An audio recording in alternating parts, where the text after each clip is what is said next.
Bonjour et bienvenue dans la chaîne de Mathématiques Sciences. Dans cette toute nouvelle vidéo pour les premières en spécialité Sciences et Vie de la Terre, dans le thème numéro 2, enjeux contemporains de la planète. Donc, je vous propose qu'on aborde un nouveau chapitre, donc le dernier chapitre de ce thème, à savoir donc l'humanité et les écosystèmes. Et on va s'intéresser donc aux services écosystémiques rendus par un écosystème et également à leur gestion. Ok. Et bah, on va pas trop se freiner, pour le coup, on va pas faire une grosse introduction.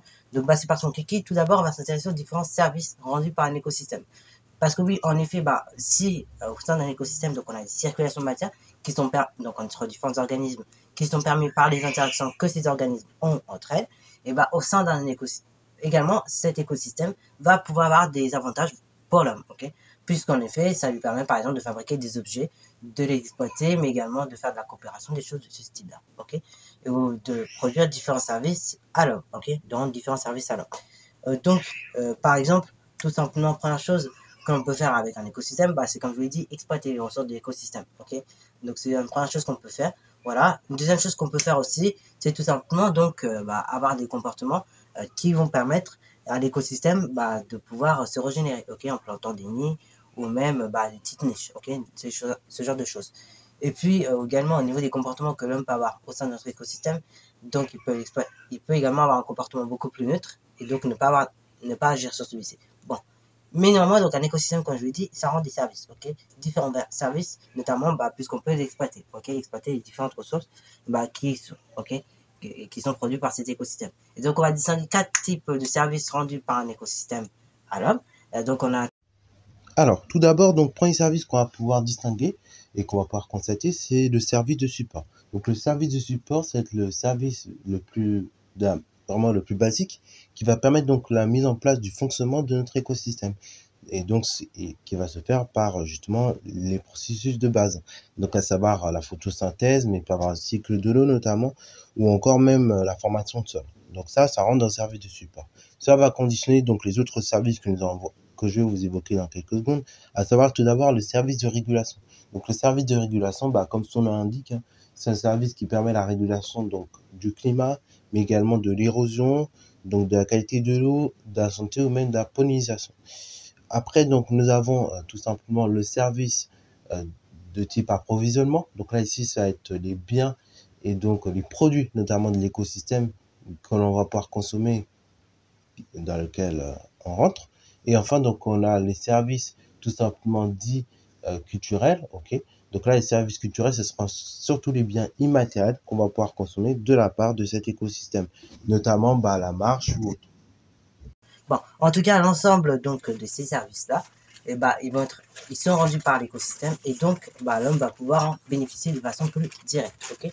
Et donc par conséquent, cela malheureusement, l'homme, vous savez, quand il est au sein d'un milieu, par conséquent, ce milieu en général il est rarement simple, ok? Il reste rarement stable en fait, puisqu'en effet les activités de l'homme peuvent avoir sur l'écosystème.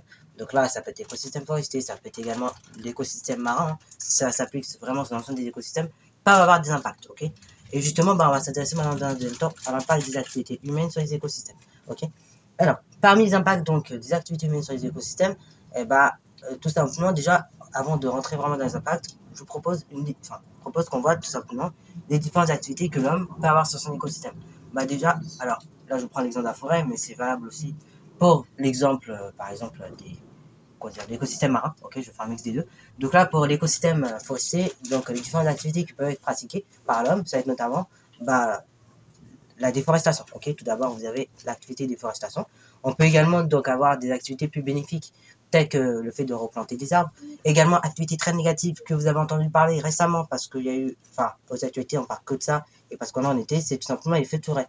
Ok, en effet, en général, c'est dû à quoi? C'est dû soit aux gens qui veulent faire des feux de camp, voilà, et peut-être qu'ils ne sont pas au courant que ça peut engendrer des feux de forêt étant donné les températures élevées dans lesquelles nous baignons. Ok, voilà. Et en plus, la présence de vent n'arrange pas la situation.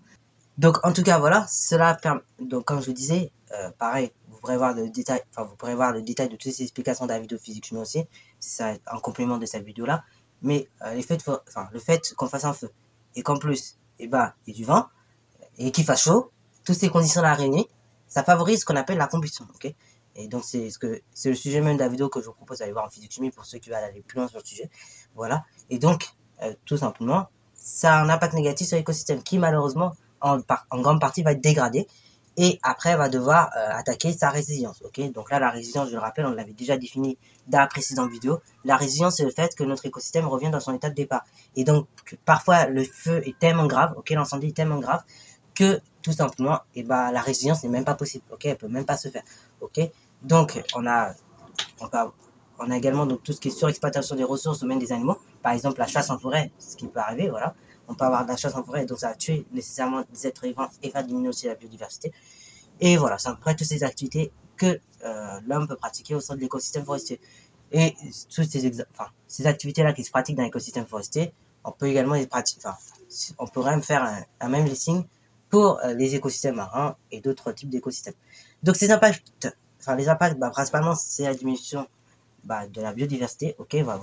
Également, bon là, dans les cas d'écosystèmes forestiers, on ne voit pas trop, mais tout de même, dans certains cas, par exemple, lorsqu'on est sur l'écosystème marin, le fait de rejeter des déchets à la mer, peut contribuer à l'accentuation de ce qu'on appelle l'effet de serre. Donc là, l'effet de serre, on le rappelle vite fait, je crois que j'en avais déjà parlé, hein. Soit on est tous ensuite, je m'en veux plus. Mais donc, l'effet de serre, et même, donc on en reparle en enseignement scientifique, donc là, ça fait un rappel à nouveau. Donc, l'effet de serre, c'est quoi? C'est tout simplement le fait que le soleil, il produit des rayonnements, ok? Jusque-là, on est d'accord. Ces rayonnements donc solaires, ils vont arriver à la surface de la Terre. Et donc la Terre, du fait de sa du fait qu'elle est sphérique, mais également donc du fait qu'il y ait une atmosphère, voilà, va réfléchir une partie du rayonnement donc vers l'espace. Ce phénomène-là, c'est ce qu'on appelle l'albédo. Okay, l'albédo, c'est la proportion de rayonnement réfléchi par rapport à la proportion de rayonnement incident, donc qui arrive sur Terre. Après, donc, la partie du rayonnement qui n'a pas été réfléchie vers l'espace, mais qui va gagner à la Terre, va gagner à la Terre de sorte à arriver au sol. Et lorsqu'elle va arriver au sol, donc, elle va rentrer dans le sol en quelque sorte, et donc va le faire chauffer, ok. Une fois que tout simplement ce rayonnement infrarouge, donc ce rayonnement solaire, a fait chauffer donc la Terre, en conséquence donc de ce réchauffement, la Terre va produire un rayonnement de type infrarouge, qui va être émis en direction de l'espace, ok. Mais cependant, il faut qu'il passe la barrière de l'atmosphère et donc la couche de sol. En arrivant donc au niveau de l'atmosphère, une partie de ce rayonnement va continuer sa direction donc au niveau de l'espace, et tandis qu'une autre partie va être réfléchie et va repartir sur Terre. Et donc l'effet de serre, c'est juste le fait que on ait comme ça des gaz naturels, ok, comme une barrière qui empêche donc le rayonnement infrarouge de repasser dans l'espace et donc de conserver la chaleur sur Terre. Et donc vous avez bien compris que en contribuant à augmenter comme ça l'effet de serre, et du coup on contribue à augmenter la température de la Terre, parce que ce rayonnement infrarouge, une fois qu'il retourne sur Terre, il va la réchauffer à nouveau, et donc ça va reproduire à nouveau un rayonnement infrarouge, et vous comprenez un peu le mécanisme, ça va tourner un peu en boucle. Alors, également, donc, pour pallier à ces impacts négatifs sur les écosystèmes, donc diminution de la biodiversité, accentuation de l'effet de serre et tout plein d'autres effets, mais c'est les principaux, on peut mettre en place des actions, justement, et donc ces actions, elles vont justement contribuer à faire remonter, d'une part, la biodiversité qui règne au sein de notre écosystème, ok, ou même à rediversifier l'écosystème, mais ça peut être également, donc ces actions, elles peuvent être même de diminuer, tout simplement, de diminuer l'exploitation de ressources afin de permettre à la Terre de moins chauffer, ok, et par conséquent de conserver une meilleure biodiversité, encore une fois, donc c'est un peu lié. Et même ce qu'on peut faire, par exemple, quand on a trop dégradé un écosystème, donc, et qu'on voit que finalement c'est irréversible, on ne peut pas revenir en arrière, ok, et dans ce cas-là, ce qu'on fait, c'est qu'on on recrée une biodiversité, et donc on fait ce qu'on appelle une conversion biologique, ok, c'est-à-dire que l'écosystème qui de base abritait des arbres, par exemple, on peut faire abriter du soja. C'est un peu ce qui se passe d'ailleurs donc en Amérique du Sud, au niveau du Brésil, quand il y a la déforestation, en fait, ce qui se passe, par derrière, on va y mettre du soja. Bon, alors c'est sûr, ça absorbe le dioxyde de carbone pour fabriquer du oxygène, par photosynthèse, mais tout de même, ça permet de pallier aux effets du réchauffement climatique et de conserver une certaine biodiversité. Voilà, donc c'est tout pour cette petite vidéo. Voilà, donc j'espère qu'elle t'a plu. Si c'est le cas, n'hésite pas à la liker, commenter, et voilà, ça sera